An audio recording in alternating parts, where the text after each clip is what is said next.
আসসালামু আলাইকুম। Bengali cooking হাউসে সবাইকে স্বাগত জানাই। যারা চিকেন খেতে ভালোবাসে তাদের জন্য চিকেন কষা একটা পছন্দের খাবার। খুব সহজ এবং ঘরোয়া উপকরণ দিয়ে আমি আপনাদের রেসিপিটা করে দেখাবো। বাই দ্য ওয়ে, আপনারা দেখছেন বেঙ্গলি কুকিং হাউস। আজকে আমার রেসিপি চিকেন কষা। তো চিকেন কষা বানানোর জন্য প্রথমে আমি এখানে 750 গ্রাম চিকেন ধুয়ে পরিষ্কার করে জল ঝরিয়ে নিয়েছি। এর মধ্যে আমি একটা গোটা পাতিলেবুর রস দিয়ে দিচ্ছি আর সামান্য কিছু মশলা অ্যাড করব।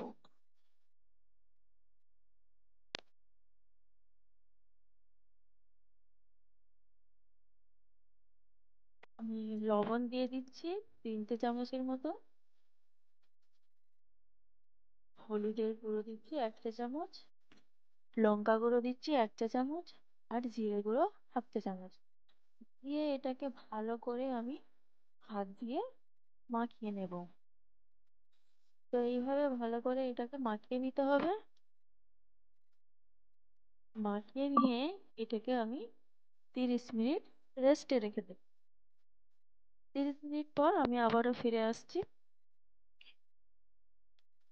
তো চুলায় একটা প্যান বসিয়ে তার মধ্যে আমি সর্ষের তেল দিয়ে দিচ্ছি। তেলটা একটু ভালো করে গরম হয়ে গেলে আমি চিকেনগুলো ভাজার জন্য দিয়ে দিচ্ছি। তো চিকেনগুলো আমি দিয়ে দিয়েছি, একটু নাড়াচাড়া করে আমি একটু লাল লাল করে ভেজে তুলে নেব। তো আমার লাল লাল করে ভাজা হয়ে গেছে, আমি এবারে চিকেনটাকে তুলে নিচ্ছি।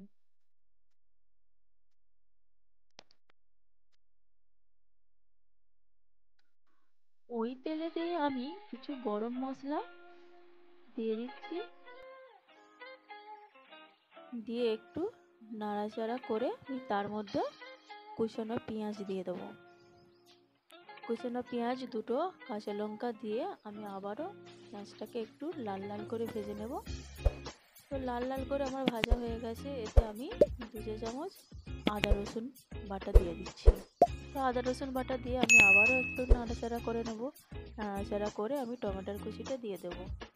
টমেটোর কুচিটা দিয়ে একটু নাড়াচাড়া করে নিয়ে আমি একটু মশলা অ্যাড করব।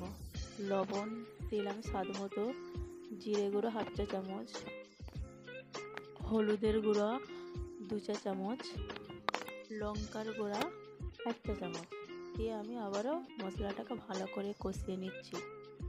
তো এইভাবে ভালো করে কষানো হয়ে গেলে ভেজে রাখা চিকেনটা আমি দিয়ে দিচ্ছি। তো চিকেনটা দেওয়ার পর আবারও কিন্তু ভালো করে মাংসটা কষিয়ে নিতে হবে। তো এইভাবে নাড়াচাড়া করে ভালো করে কষিয়ে নিয়েছি আমি। এর মধ্যে আমি 1 চা চামচ বাটার দিয়ে দিচ্ছি। আপনারা চাইলে নাও দিতে পারেন, তো বাটারটা দিলে চিকেনটার স্বাদটা আরও ভালো হবে। তো দিয়ে আমি আবারও নাড়াচাড়া করে নিচ্ছি। আমার কিন্তু চিকেন কষানো হয়ে গেছে, আমি পানি দিয়ে দিচ্ছি।